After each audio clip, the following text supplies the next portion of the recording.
Shields up, Iron Breakers. Rurikhan here, coming at you with another video, and today I'm going to be bringing you my Diablo 4 beginner's guide. This video is targeted towards brand new players in Diablo 4, so if you're a more experienced player, you might not get a whole lot of value here, but who knows? Stick around, maybe there'll be one or two tips that you weren't aware of, and after you watch the whole video, you can also contribute to the discussion by posting something in the comments if you think there's something that you know that can help a new player without necessarily, guiding them down a certain restrictive path, because the whole point of this is I believe that brand new players to the game should make mistakes with their characters. That is the best way for you to learn how to play a Diablo game, and I don't think that you should be following a build straight off the bat, because you'll want to experiment. You'll want to figure out, why does this thing work? Why does that thing not work? And how do you think that people come up with builds? They make mistakes until they find the things that actually work. So experimentation is definitely something that I would highly encourage everybody to try out.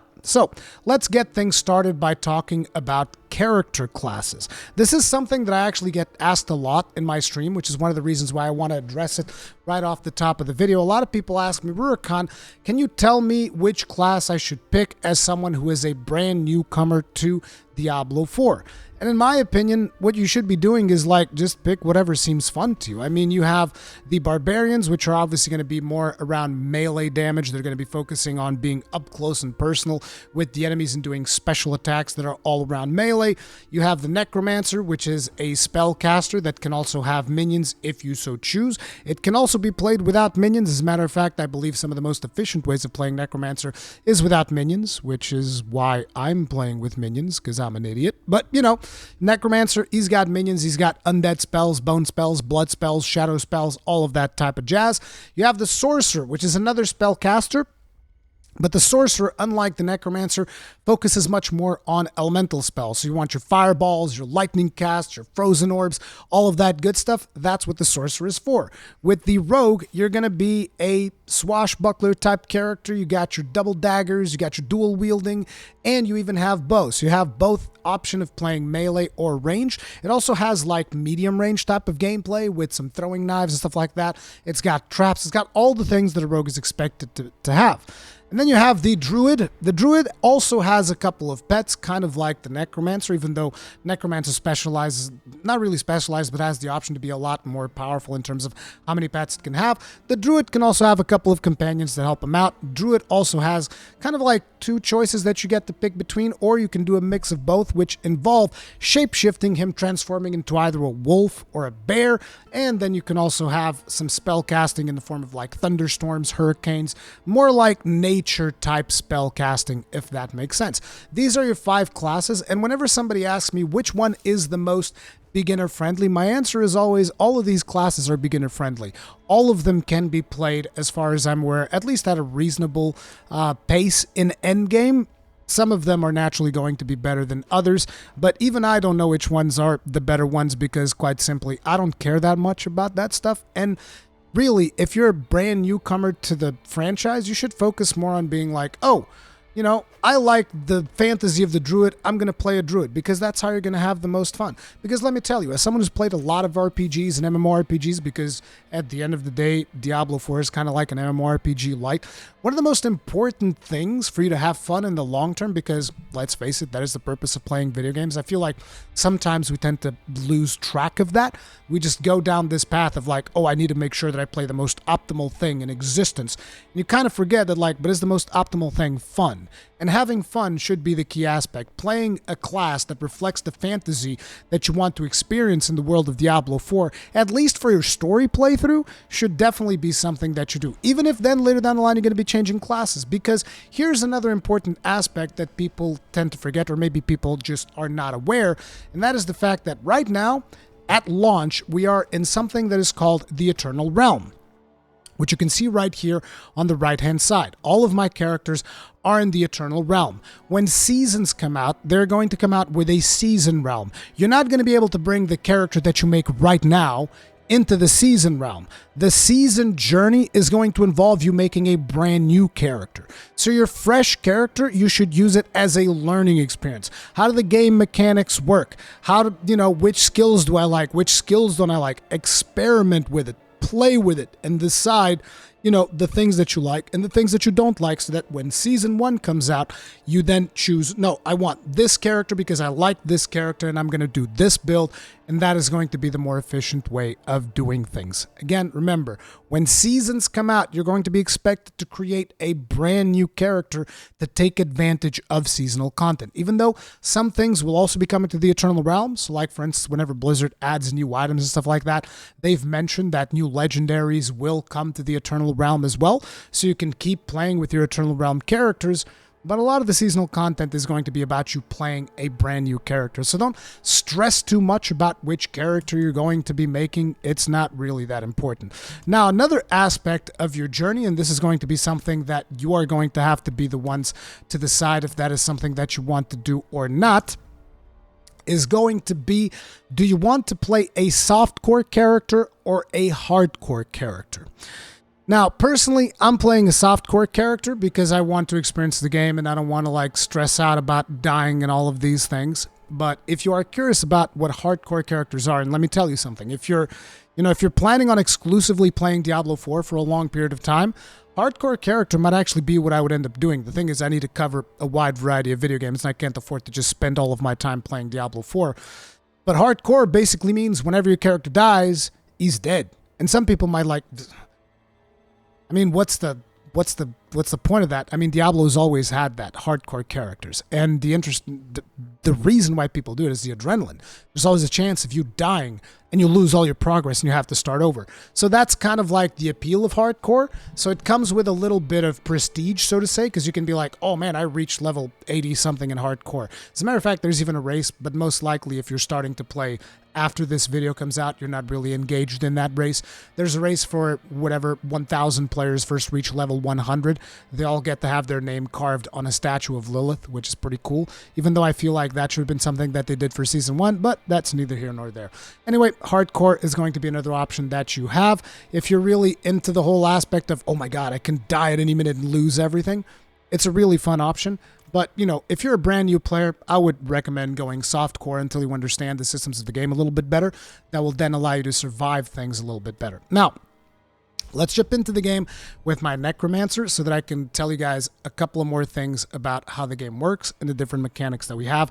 One of the first things that we're going to be talking about is Lilith statues. This is important because I want you to, straight off the bat, I want you to pay attention to statues that look like this. I want you to train your eyesight to look very closely for statues that look like this. Initially, if you haven't touched them, they're going to have like a kind of like a red glowing orb in the middle.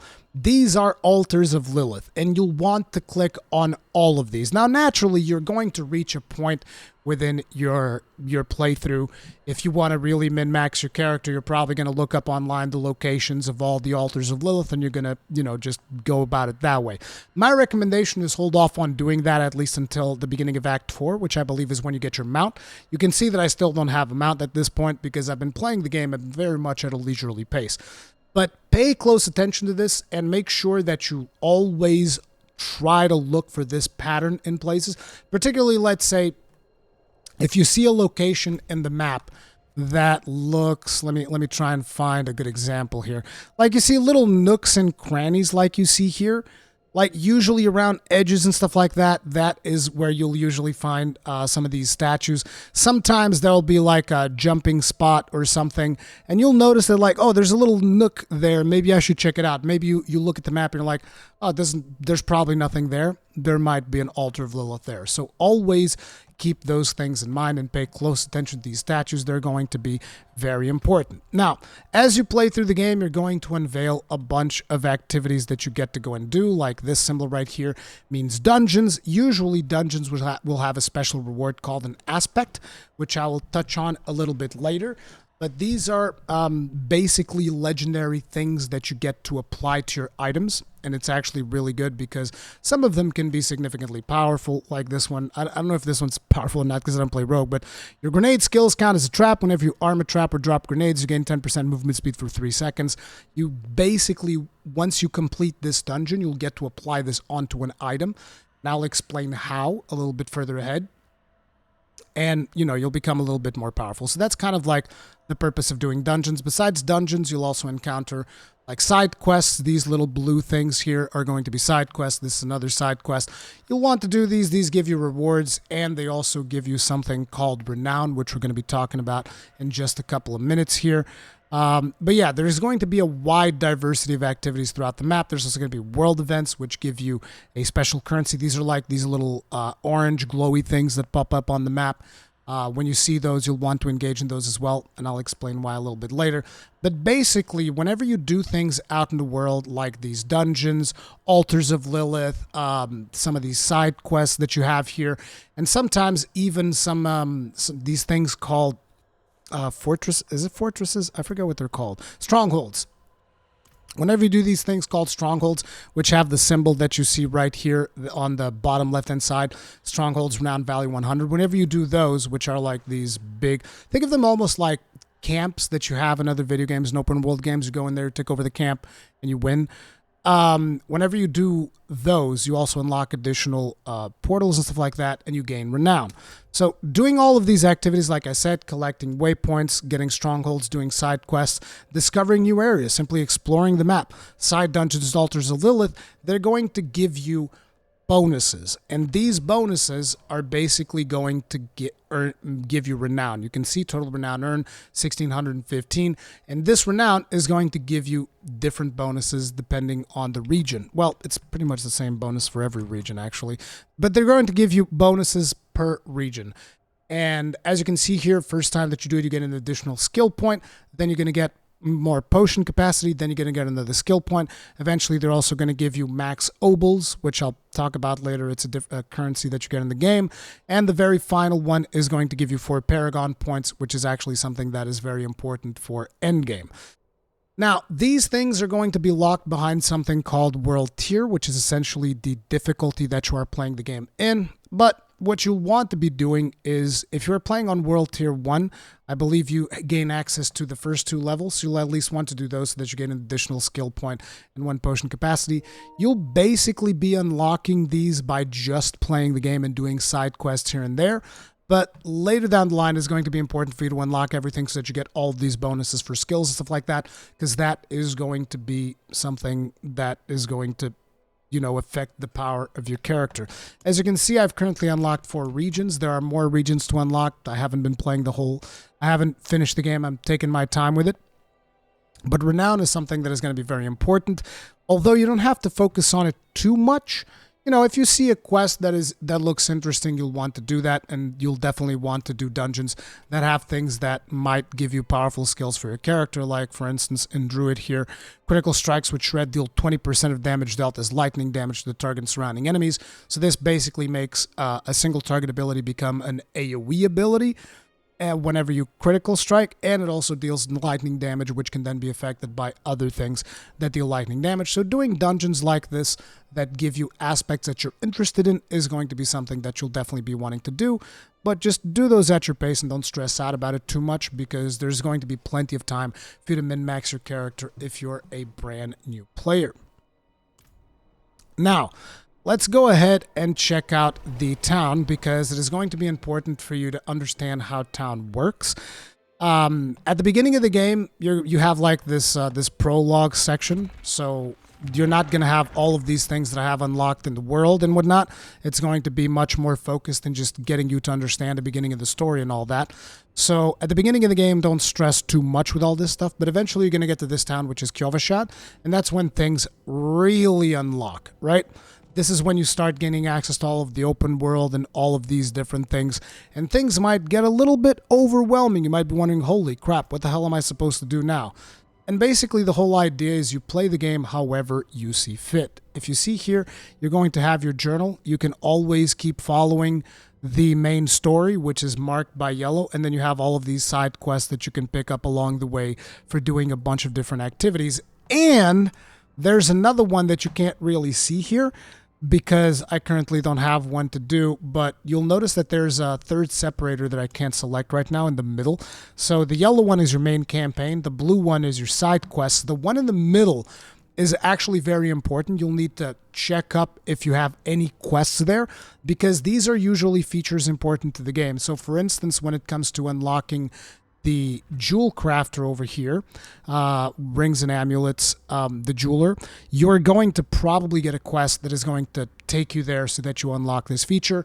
And if you have a class, like for instance in my case, the necromancer, whenever it comes time to unlock your golem, you're going to get a quest there at level 25 to go and unlock your golem. So pay attention to your quest thing, and always do the quests that have the plus sign on there, because they're going to be very important to give you new abilities and give you new functionality in the game. And then eventually you're going to unlock all of the services that you see here. So let's start by talking about your stash. So your stash is going to be this thing right here. It has a symbol of a treasure chest, and next to it there's always going to be a wardrobe. The wardrobe is going to allow you to customize the aspect of your character. So anything that you unlock, you can basically come in here and change. So for instance, I can change the look of my armor to look like this, or I can not wear armor if I want to. You can change the look of your armor for any armor that you've unlocked, and you unlock armor by basically salvaging it, which we're going to be talking about as well. So you get to do all kinds of like cosmetic changes here if you so desire. And then in your stash, this is where you'll want to probably keep a lot of your gems and maybe legendary items that you aren't really using right now, but you may want to use later. So you'll want to put that stuff in there so that it's not taking up too much space in your bags. As a matter of fact, let me put some gems in here. As a matter of fact, when you go to the jeweler can use the gems that you have on your stash, so you don't have to worry too much about that. But that is your stash and your wardrobe. Every town, different towns might have a different layout, but the icon is always the same. So for instance, if I was to go to another capital town like here, Saragar, which is going to be the second town that you're going to be going to, I'm not going to be showing you too much of this because I want people to be able to experience the game at their own pace and not really get stuff spoiled for them. But this is just to show you, in this town, the layout is going to be a little bit different. So your stash is going to be all the way over here instead of being over here, but it's fairly easy to identify, very much like blacksmith, armor vendors, and all of this kind of stuff, right? So now let me go ahead and jump back to Kyovashad, because I don't want you to waste too much time in Saragar, since this is just a beginner guide. But we're going to be talking about the blacksmith.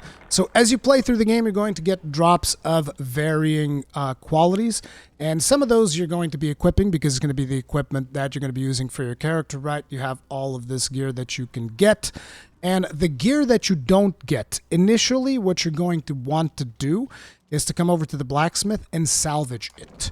So usually the way that I handle this is just like, look, I'll look at my inventory, I equip everything that I want to equip, and what I don't want to equip, I just go in here and I tell them, look, just salvage everything. And you'll break down all of the items in your inventory and transform them into crafting materials. So if we go over here, and I don't know what key this is going to be on the PC because this is a weird thing. For some reason, on consoles, you press down on the left stick, even though there's no indication in the UI that you're supposed to press down on the left stick. But this will give you access to a more detailed thing here that tells you what each of your stats does, and all of the stats that you currently have in your character and all of that jazz. But there's also a thing that tells you all of the materials that you currently have. As you can see, I have a ton of materials. These come from you salvaging items, and these are going to be important because as you pick up legendary gear that you want to keep for a couple of more levels than you would usually want to keep other gear, because legendary will have affixes that significantly change the way you play the game. So for instance, each time one of your summoning minions damages an enemy, they gain attack speed. This is something that's very important for me, so naturally I'm going to be wanting to use this weapon for a long period of time. And in order to upgrade it, you're going to need the materials that you've destroyed by salvaging the equipment that that you've picked up that you don't need. Now, another thing is, eventually you're going to get to a point where you're going to be needing gold as well. So at that point, instead of salvaging, you're going to go up to one of these dudes. There's a bunch of vendors in town, like for instance in here, you'll have a weapons vendor, but you can also go to Idania, who sells rings and amulets. You can sell to her, And, you know, there's a bunch of characters that you can sell gold items to. So basically, instead of you just salvaging everything, just sell stuff. And you're going to make gold really fast. Like, gold is actually not as hard to make as I initially thought. Because at least right now, for the gameplay that I'm doing, and again, I don't know what it's like at endgame, right? But at least up until the point that I've played, you do like 1 or 2 runs of full inventory sales, which is not that long. And you'll be able to get a decent chunk of change in your pockets for whatever you might need gold. And you'll need gold for some services, which we will talk about a little bit later. So keep that in mind. Whenever you pick up items that you don't need, you're either going to salvage them for materials, which you can then use to upgrade. So another feature that I was telling you guys is that you can upgrade items, right? So for instance, I already have things upgraded to the level that I want. I'm not going to upgrade them to the very last level. But as you can see, this is going to be consuming items that are from salvaging stuff, right? And it increases the item level, makes the item more powerful. And that's why you'll want the salvage items, the salvage materials, right? You upgrade some of these legendaries. I usually only upgrade legendaries unless I have a rare that I particularly like. I might actually be upgrading these legs here. As a matter of fact, I'll do it now. So I'm going to go ahead and upgrade these legs. The reason I like these legs is because they have tons of thorns, and in my build, I'm using a lot of thorns. So we're going to go ahead and upgrade these bad boys. 1, 2, 3. Now, usually I don't upgrade legendary items all the way up to level 4 when I'm leveling up, because they require a material that is a little bit rare. So like, for instance, if you see here, you'll notice that it requires 2 of a material that I only have 6. And usually with legendaries, I'll stick around at level 3. This is more endgame type stuff. In order to get that material, by the way, you're going to have to salvage legendary items that you don't need. That's how you get that material. That's why that material is particularly rare, and usually I avoid using it unless I really, really, really want something, okay? Now, another very important NPC that you'll want to keep tabs on is the Alchemist.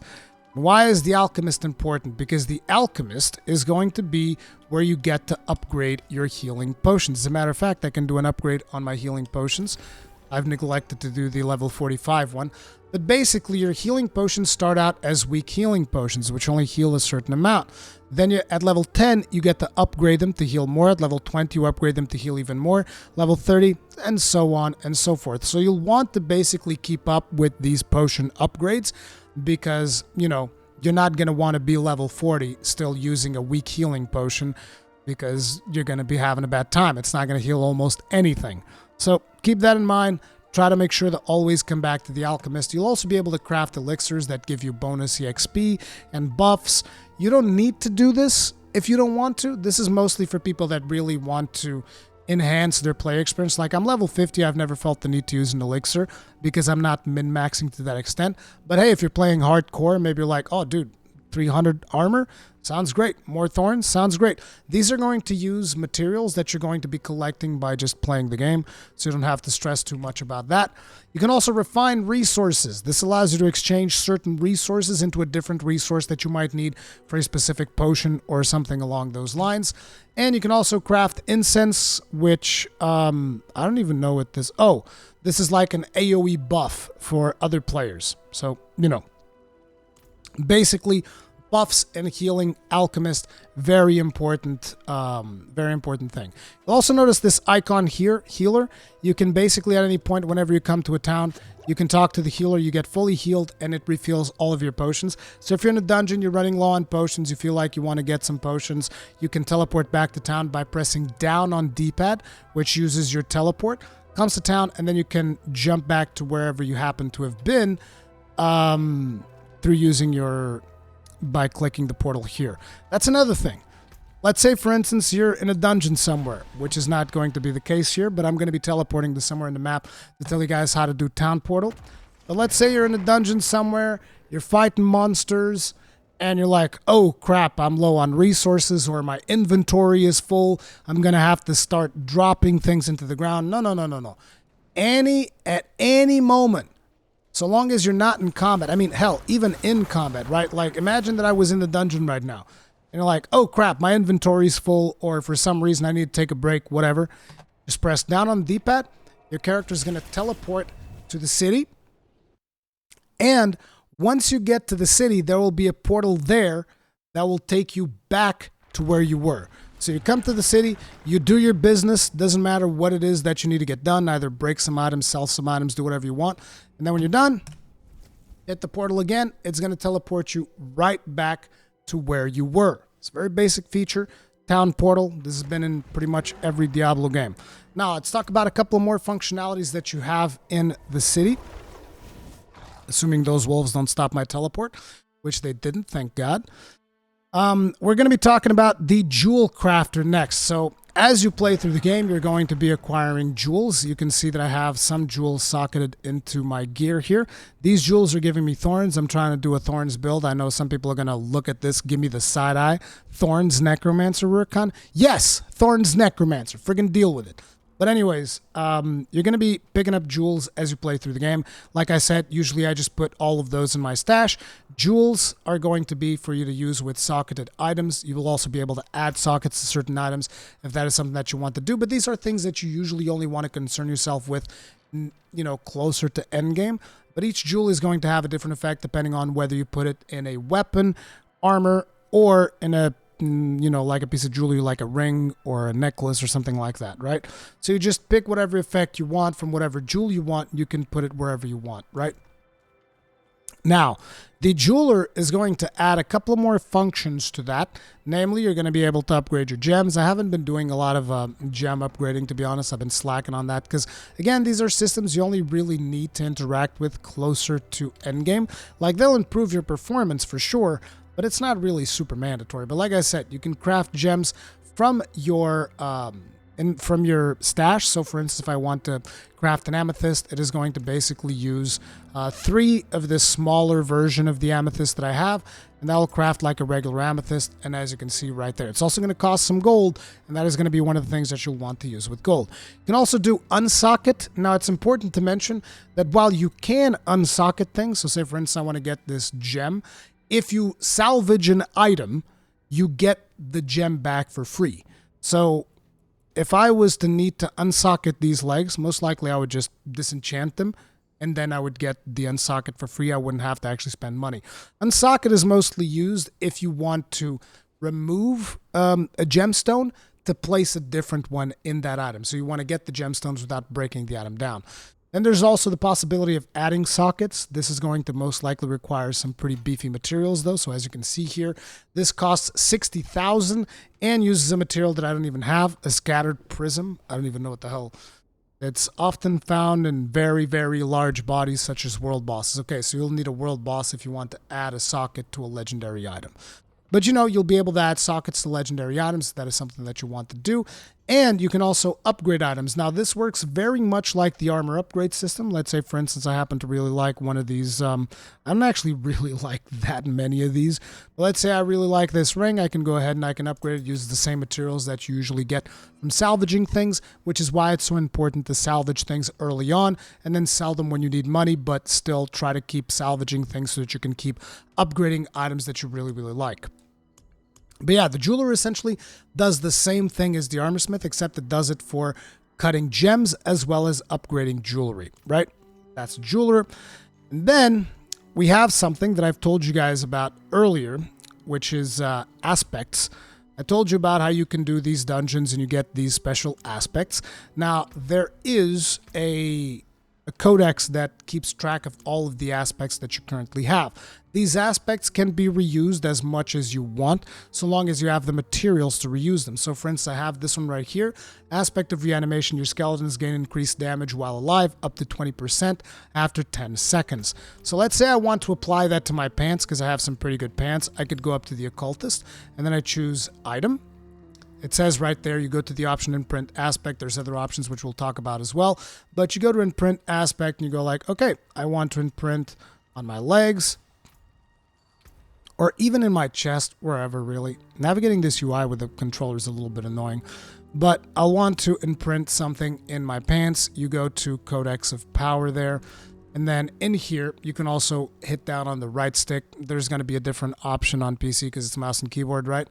And it'll show my class, and apparently the only thing that I can put in my pants is damaging an elite enemy, grants your barrier absorbing 840 damage for 10 seconds. So if I was to do that, that is going to require these materials. It is going to require this amount of gold, and you can just do that and it'll transform your pants into a legendary item. Now notice that there's a fairly rare material here, which is a coiling ward, which is the reason why I'm not going to be doing this. This coiling ward is always required whenever you are applying aspects to items, so keep that in mind. You can get these aspects and, you know, reuse them all the time, but they require a material that you can only get by salvaging legendary items. So, you know, it's a rarity thing, but this is how you go ahead and you create your own legendary items. Now, besides that, you can also extract legendary powers from legendaries that you have gotten that drop. So you can craft legendary items using these aspects, but you can also have legendary items that drop and you can extract things from them. So say, for instance, I have these boots that are very, very good. I can extract the legendary affix from them and I'll get this, which will be a legendary aspect, and then I can reapply it wherever I want. If I was to apply it to an amulet, the power increases by 50%. So it'll be more powerful if I apply it to an amulet, but I can also apply it to pretty much any other piece of armor that I want. Now, I'm not going to be extracting this because I actually want to keep this in my legs, but you could extract this and then apply it. Now, the problem and the difference between, you know, a legendary aspect from something that you found in the world, an actual drop, and a legendary aspect that you got from completing a dungeon is that while the legendary aspects of dungeons are reusable and you can use them as many times as you want, the legendary aspects that you find out in the world are not reusable. You can only reuse them once. So basically, once I extract this thing from these legs and apply it to a different set of legs, that's it. Once those legs have served their usefulness, that I lose that thing. So as you can imagine, you know, getting a legendary item is very important, but at the same time can be somewhat problematic. Like, for instance, this one that increases the number of my skeletal mages. I can't replace this necklace because this is such a defining thing for my build that I'm going to be dragging this thing along for a very long time. Maybe even all the way up into endgame, unless I find this aspect again. That's kind of like how aspects work, if that makes sense. But I've already dove in a little bit too deep into a lot of things that I wasn't even planning on. So I guess that now we're going to move on real quickly to the skill tree. So your skill tree, fairly easy. Most classes have a skill tree that is pretty much looks like this. It's going to have different skills on it, obviously, but the idea is you have your basic skills. These are skills that will generate your main resource, which in my case is essence. It's that little green glowy thing on the right-hand side in the middle, right? And then the other skills that you have are going to be your core skills. These are going to spend that resource that you have there. So just for your first character, my opinion, just choose whatever the hell you want. It's not really a big deal. Choose whatever you want, experiment with it. You'll be able to change it around and play with it for a decent chunk of time. Then you're gonna have class-specific things. So in me, I have corpse and macabre skills. These are things that allow me to manipulate corpses of enemies because I'm a necromancer. Then I have curses, and then I have more corpse and macabre skills to manipulate corpses again. And then this one everybody has, which is ultimate skills. Everybody has ultimate skills. This is going to be like a very special attack. In my case, I'm not even using it because I don't really like the ultimate skills necromancer that much at this point. Maybe there'll be a legendary aspect that at some point changes my mind. Then you have key passives. These are like one of the most important things for your build. These are probably going to be things that define the way that you play the game. Since I'm making a minion master, I'm using something that increases the damage for my minions. Then eventually, later down the line, you're going to get Paragon boards, but yeah, I might have to do a whole separate video on that because things get pretty friggin' wild when it comes to Paragon boards, okay? But this is going to be something that you really shouldn't be worrying about as someone who's starting out right now. Just focus on playing around with the skill tree, playing around with your specific class mechanics and all of that stuff. And, you know, now that you're aware of how things kind of work around for the different things around town, just go out there and have some fun and enjoy the game, basically. And, yeah, just remember, if you're looking for a mount, because everybody's always like, oh, where's my mount, my mount, my mount? The mount is probably going to be at the start of Act 4, according to what I've heard, but I'm not there yet. However, I am going to get there today, I think, because I should be live streaming already. I'm a little bit late to my live stream, but I wanted to get this video out there for those of you that are going to be starting your journey today. Hopefully this is useful. If it is, make sure to hit the like button, subscribe, bell notification icon, all of that jazz. And if there's something that you'd like to ask, that you'd like me to address in a future video, include that in the comment section down below. And if you're a veteran player, more experienced player, if there's something that you wish to tell your other fellow Diablo players that they should know about, post that in the comment section down below. Thank you for watching. I'll see you guys in the next one. Stay strong, stay safe. Peace out.